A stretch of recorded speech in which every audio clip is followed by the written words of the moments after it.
عالمك لبا أوزر براسي ترساي بصايا معناها مخاني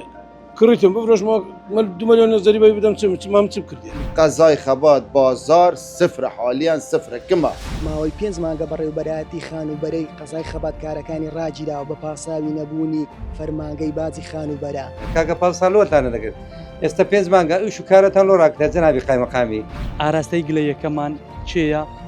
قایمەقامەتی قەزای خەباتە ڕیز وحدەی ئیداریە ئەو دەتوانێت بەدواداسم بۆ کێشێ بکات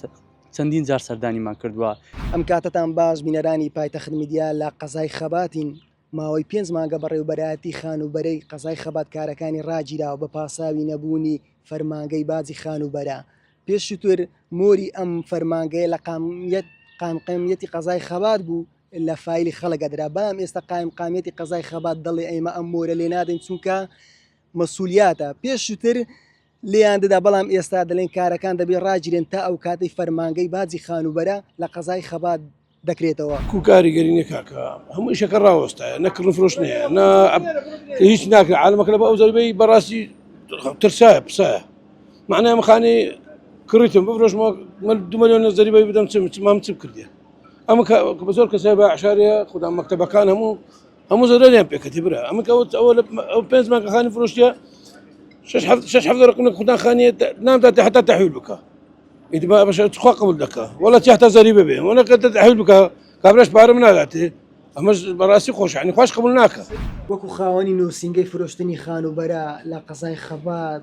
بازارتان چۆنە؟ وڵا بازارمان نەماوە لە بەرەوەی 5 مانگە باجی دەرامات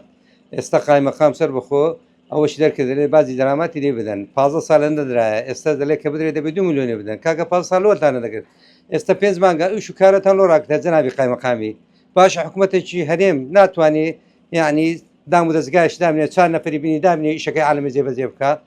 ئەوە سەری 5 مانگە ئیش و کاریمە ئەوە ڕاوەستە لەبەرەوەی عەردم فرۆشتیە خانی فرۆشتیە لەبەر تەحویل نەبووە مانگە دوومان کە بدرێت کاکە پارەکەم بدەوە پارەکەم لۆ گەڕانتەوە ئیشەکەمان ئەوە ڕاوەستایە بازار راوستا چونکو ئێستا یه 2000 سەری 2025 حتى ئەوڕۆ هیچ لە قەزای خەبات لە دەروبەر تۆبزاوە قەزای ناحیە تۆبزاوە جدیدە کەورگۆسک هیچ خانیەکان مثلا ئەردەک تابوو نەکرایە چونکە داوای زەریبەی کرایە تقریبا ماوەی 20 ساڵ زیاتر هەبێ ئەمە بێژی ناوخوێنی هەموو تا بۆ گرێت چ زەریبە نەبووە بە تۆماتیشیان لە خۆڕا کارەکانیان ڕاگرت بەبێ هەبوونی هیچ نووسراوەچی بەشی دارایی قایمەقامیەت گوتیان مەسئولیەتمان لەسەر دروست دەبێ ئەگەر مامەڵەکان بەڕێکەین تەمام کێشەمانەوەی نییە وەرن کاروبارەکان بەڕێکن بەڵام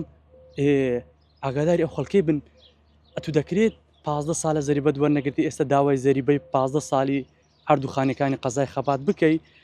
خەڵکیش ئەو توانایانی ئێست لە کاتی ئێستا بێت ئەو پارەیە بدا ئەمەشیان هەر پێی نەکرا ئێستا کارەکە بووتە ئەوەی دائیرەک دابمەزری بە ناوی دائیرەی زەریبەی عقا فەرمانگەی باجی خانوبەرە ناتوانن دابمەزرین سەردانی چەندین بەرپرسمان کردووە والله قایمەقام ناهێلی دەڵێ حتا زەریبە کەنجبی ئەو 5 مانگە ناتێخۆ بەتەمانی دەساتکە ڕاوسی وەڵ حتا زەریبە هەتا دایری زەریبە نەکرێت دەڵێ ئەگە دایری زەریبەش بکرێتەوە دەبی باجی چەند ساڵی بدەن والله ئەمە نازانم ئەمە باشە خانی کرایە 100 متر خانی 100 متر فرۆشتم 2 ملیۆنی بدەم چخوا قبول دەکا چخوا قبول دەکا عالمەکە هەموو داواکارین بە حەلش ئەگە زەریبە قەیناکە ڕسومیات هەیە مثلا 100 هزارك مشكلة نية بس والله 1 مليون 2 مليون زورة برا عالم فقيرة قەزای خەبات بازار صفر حاليا صفر كما ئەمانە بێژین کوچکۆلە بە تاپوکردنێ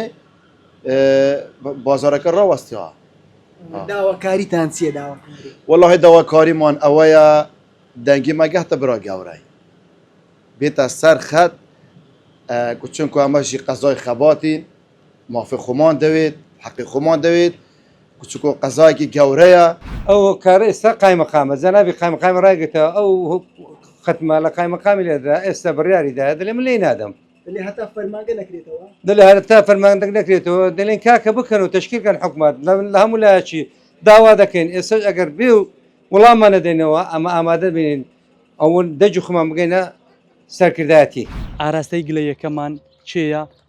قایمەقامەتی قەزای خەباتە ڕیز وحدەی ئیداریە ئەو دەتوانێت بەدواداسم بۆ کێشێ بکات